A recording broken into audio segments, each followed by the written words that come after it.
അമേരിക്കയുടെ സമ്മർദ്ദത്തിന് വഴങ്ങി യുക്രൈൻ അപൂർവ ധാതുക്കളിൽ നിന്നുള്ള വരുമാനം പങ്കുവയ്ക്കുന്ന കരാറിൽ യുക്രൈൻ ഒപ്പുവെക്കും.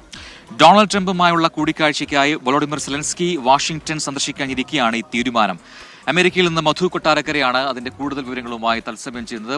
മധു, ഗുഡ് ഈവനിങ്. അവിടെ ഗുഡ് ഈവനിങ് ആണ്, ഗുഡ് മോർണിംഗ് ആണ് ഇവിടെ. അപ്പോൾ ഇങ്ങനൊരു പെട്ടെന്നുള്ളൊരു മാറ്റം എന്താണ്? നേരത്തെ ഈ പറയുന്നത് പോലെ യുക്രൈനും അമേരിക്കയും അങ്ങോട്ടും ഇങ്ങോട്ടും ചൊടിക്കുന്നു എന്ന രീതിയിലൊക്കെയുള്ള വാർത്തകൾ വന്നിരുന്നു. പക്ഷേ ഇപ്പോൾ ഈ രീതിയിലുള്ളൊരു തീരുമാനത്തിലേക്ക് എങ്ങനെ എത്തുന്നു?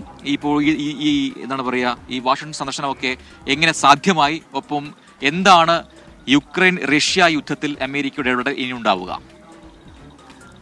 Good morning Christina, Prajin. റഷ്യക്കെതിരെയുള്ള യുദ്ധത്തിൽ യുക്രൈനെ ആയുധം നൽകിയും അതുപോലെ സാമ്പത്തികമായിട്ടും ഒക്കെ സഹായിച്ചതിന് പകരം $500 ബില്യൺ അപൂർവ ധാതുക്കളിൽ നിന്നുള്ള വരുമാനം അമേരിക്കയ്ക്ക് നൽകണമെന്നായിരുന്നു ഡൊണാൾഡ് ട്രംപിന്റെ ആദ്യത്തെ ഡിമാൻഡ്.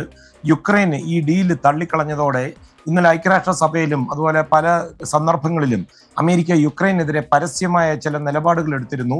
എന്നാൽ ഇപ്പോൾ യുക്രൈൻ ഈ സമ്മർദ്ദത്തിന് വഴങ്ങിയിരിക്കുകയാണ്. $500 ബില്യൺ എന്ന ആദ്യ ഡിമാൻഡിൽ അമേരിക്കയും വിട്ടുവീഴ്ച ചെയ്യുവാൻ തയ്യാറായി. ഇതോടെ ഇപ്പോൾ ഒരു പുതുക്കിയ കരാറിൽ ഒപ്പിടാമെന്ന് യുക്രൈൻ സമ്മതിച്ചിരിക്കുകയാണ്. ഇതുവരെയും യുക്രൈനെ ഒഴിവാക്കിയുള്ള ഒരു വൺ സൈഡ് റഷ്യയുമായിട്ടുള്ള ചർച്ചകളായിരുന്നു യുക്രൈൻ അമേരിക്ക നടത്തിക്കൊണ്ടിരുന്നത്.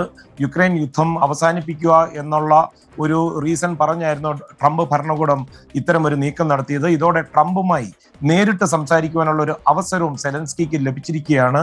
വരുന്ന വെള്ളിയാഴ്ച, അതായത് 2 ദിവസം കഴിയുമ്പോൾ വാഷിംഗ്ടണിൽ എത്തുന്ന സെലൻസ്കി ട്രംപുമായി വൈറ്റ് ഹൗസിൽ ഇത് സംബന്ധിച്ചുള്ള കൂടിക്കാഴ്ച നടത്തും. Titanium, lithium, oil and gas ഉൾപ്പെടെ അപൂർവ ധാതുക്കളുടെ ഒരു വലിയ സമ്പത്ത് യുക്രൈനിലുണ്ട്.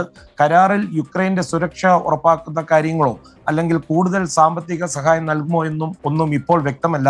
സെലൻസ്കി വൈറ്റ് ഹൗസിലേക്ക് വരുന്ന കാര്യം ഡൊണാൾഡ് ട്രംപും അല്പമണിക്കൂറുകൾക്ക് മുമ്പ് സ്ഥിരീകരിച്ചിട്ടുണ്ട്. ഈ കരാർ ഒപ്പിടുകയാണെങ്കിൽ അതൊരു നല്ല കാര്യമാണെന്നാണ് ഡൊണാൾഡ് ട്രംപ് പറയുന്നത്. യുദ്ധം അവസാനിപ്പിക്കുന്നതിന്റെ ഭാഗമായി ഒരുപക്ഷെ യുക്രൈനിൽ സമാധാന ഭടന്മാരെ വിന്യസിപ്പിക്കാനുള്ള നിർദ്ദേശം അമേരിക്ക മുന്നോട്ട് വയ്ക്കും.